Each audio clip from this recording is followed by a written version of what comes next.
this simple dream was etched in my brain, which was to get out of the Indian middle class society. And how do you do that? Right? You study hard, you get good grades, you get into a good college, you get a good pay package, you get into a good job, and the icing on the cake would be if you settle abroad. So that's what I did. I joined one of the best companies in the world, and I moved to Dublin, and my parents were happy, my friends were happy, my relatives were jealous, and I was of course on cloud nine. And it was a good life, to be honest. Good money, good perks, good work culture. There was free food in the office, you had pool tables in the office, you had PlayStations in the office, no stress at all. And even outside of work, I was having a lot of fun. I was learning new things. I was doing slacklining in the evening. I was doing horse riding. I was doing paddle boarding, cliff jumping. I would travel the country. I was going with my dance group on the weekends. The roads were clean. People were nice. The air was clean. People would say hello while crossing the road. I would travel across Europe. So it was all a very good life. And the dream that I had always been dreaming about, it felt like I've achieved it. But somewhere down the line, the dream started feeling alien to me. I started questioning. All the charm and all the money and all the perks, they started to seem very hollow. Because I started asking myself questions. And I think, just like Maslow's theory says, I started asking self-actualization questions. And the work that I was doing started to seem hollow. And the packaging was nice, the perks, everything was great. But what I was doing with my daytime, the 9-to-5 job, which was giving me access to all those perks and the lifestyle, I started questioning those. Because that felt like somebody has given me the purpose. It didn't come from within me. And I started feeling like a small nut in the big machine, and I'm just rotating on that position, just because it pays my bills and gives me the lifestyle that I was living. But I did not want to be a nut. I wanted to be the machine. I wanted to be the creator. So when these thoughts crept in, and I started questioning if the dream was my dream or the dream which the society has plugged into my head, I snapped out of the dream. And I quit my job in July 2022. And I came back to India. My parents were shocked. My friends were confused. My relatives were the most confused. But I was happy. Because when I came back to India, I was not sure what exactly I'll do, but I was pretty sure that I will do something which now comes from within me. It gives me the purpose. And I did not want to be a nut anymore. But I also knew that I will do something which not only gives me a purpose from within me, it also impacts real lives, and not just some balance sheet numbers or profit figures of a business. And along with all the clarity that I was getting, which includes moving away from, superficial goals of like better pay and like more promotion and bigger car, I was also getting clarity in terms of doing something for the society, for people, which impacts real lives. And another leg of realization was that I need to do something for the environment. Because to be honest, when you see the way we are creating havoc in the current state of environment, the way we are misusing the nature that we are living in, once you see that, you can't unsee it. And I had seen it. So if I had quit all that and come back to find my purpose and like do something for the people and do something for the nature. So with all these realizations, I launched an organic food startup in Punjab. And what we basically do is we try and make sure that families get a consistent and a regular supply of trusted, clean, chemical-free vegetables in their house. And it's a relatively new model. I started this with my cousin. How it works is that we allocate a certain section of our farm to a family, which becomes their personal mini farm. And they tell us what to grow on the farm, and we grow organic veggies on their behalf with complete transparency. And at the end of every week, whatever their farm produces, we harvest, and within 24 hours, we ship it to their house. So it's a subscription model. We don't sell by retail. People become members. So it was a relatively new concept in Punjab. And somebody who joins, they also get access to the farmhouse, they can come with the family, they can spend good time in the farmhouse, they can step into their own mini farm, they can pluck their own veggies, They can teach the kids where the food comes from. And so it's an experience also. So this startup started giving me the purpose that I was seeking. And along with that, it also fulfilled my desire to do something for the environment. How? Because we are automatically working for soil preservation. We are working against soil degradation. And some of you might be thinking that, okay, there is an environmental crisis going on, climate change is an issue, the rising sea levels is an issue, melting glaciers is an issue. But what is wrong with soil? What is soil degradation anyway? And I'll tell you, all these other factors, they are important, but because we can see them, they're tangible, we can see an iceberg falling, we can see the temperature on our skin, we feel that they are the only causes that are needed to be addressed. But because whatever is going on with the soil right now is happening at a very microbial level, so we kind of ignore it, human nature. But I'll bring you to speed on what is going on with the soil. To understand soil degradation, especially in Punjab and other parts of the country and the world, you have to start seeing soil as not just dust, but as a living organism. And I'm not exaggerating when I say that. Because every inch and every pinch of the soil that is there, it has millions of microbes in it. And it has its own ecosystem in it. That is why you just plug in one seed and it becomes a tree, right? So there's a lot of magic going on over there. Just because it is happening at a microbial level, we kind of ignore it. But let me give you a little more context. So when we talk about soil, there is something called as organic carbon content in the soil, which is the fundamental building block in a soil, which helps your food grow, right? And for any healthy sample of soil, the organic carbon content needs to be between 1.5% to 3%. That is the number. And if it falls below 0.5%, the soil is not fit for agriculture anymore. And 1/3 of Punjab has soil organic content which is less than 0.4%. So it is not fit for agriculture. And now you may ask that if 1/3 of the soil of Punjab is not fit for agriculture, how come we are producing so much food? Welcome chemicals. We are pumping in so many chemicals just to compensate for that lack of organic carbon content that we are degrading the soil even further. And we are stuck in that vicious cycle. And the farmers are unaware. They don't know. They just want their 6 monthly money. So we are in that vicious cycle. We're pumping in more chemicals just to get the produce this time, and the carbon content goes further the next time, and then we pump in more chemicals.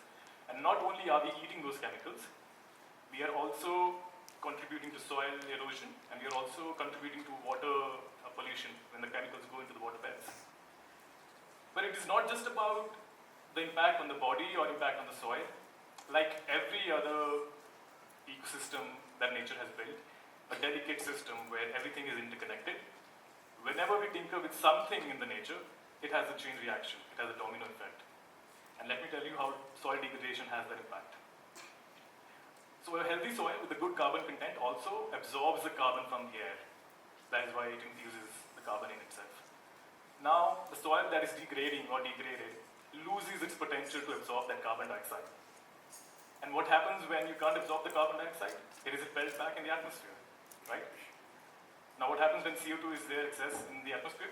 Temperatures rise, ice melts, sea levels rise, floods occur. And when the temperature rises, we also have lesser rainfall. Droughts happen. There's lack of food production. And once all these things become real, which they will soon if we don't stop, then the human psyche kicks in. Geopolitics kicks in. Then wars happen for resources. The next wars will be for food and water.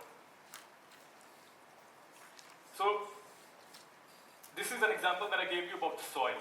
But similar chain reactions are happening for other elements of nature also. Be it water pollution, be it air pollution.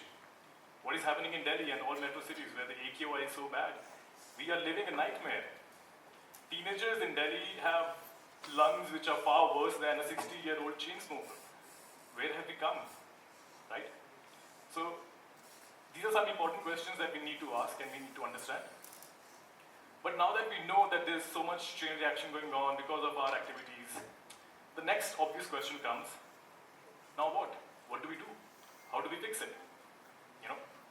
So, the question that arises in my mind, maybe because of the way I came back and the way I think and I was looking for solutions, I always ask this question, why don't we have more change makers in the society?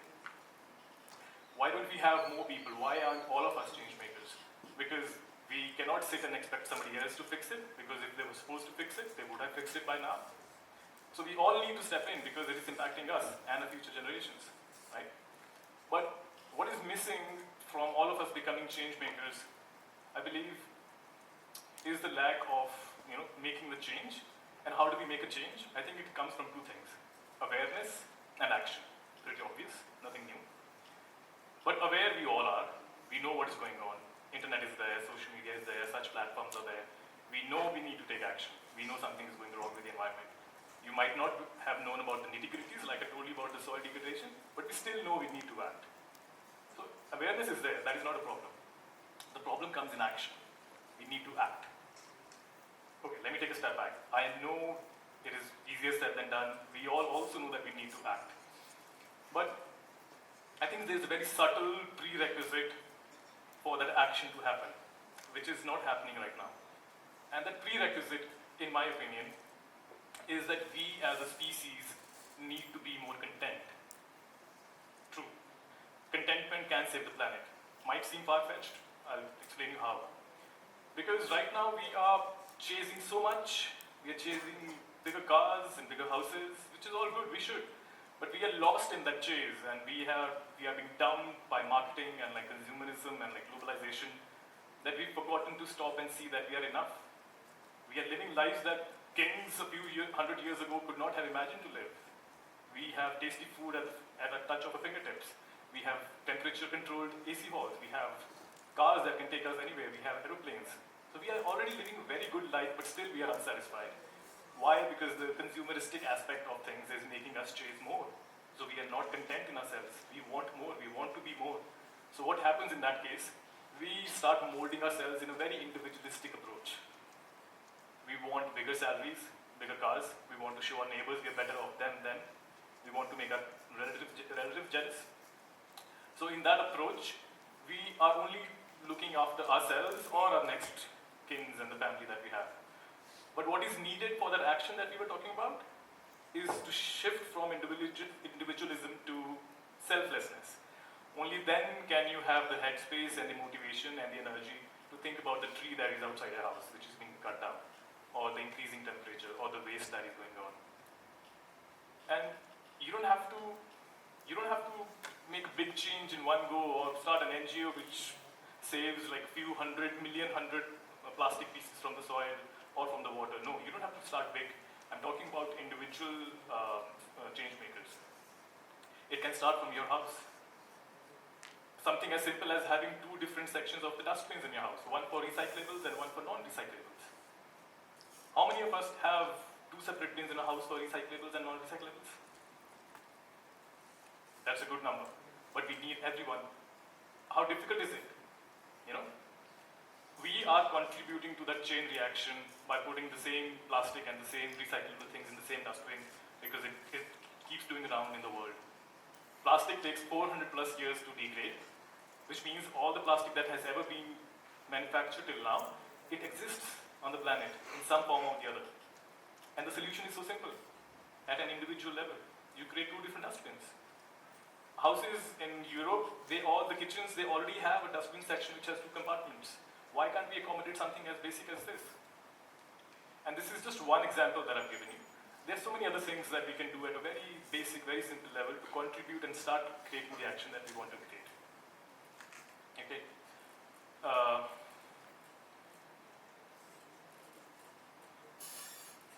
Okay, let me go to the notes. Cool. So, all of this, starting small and continue doing what you want to do. Personally, I never wanted to be an entrepreneur. I never wanted to start a startup. But the same things that I'm preaching right now, I did those things, not knowing that I was doing those things. I moved away from the, approach of getting more money and like getting more promotion.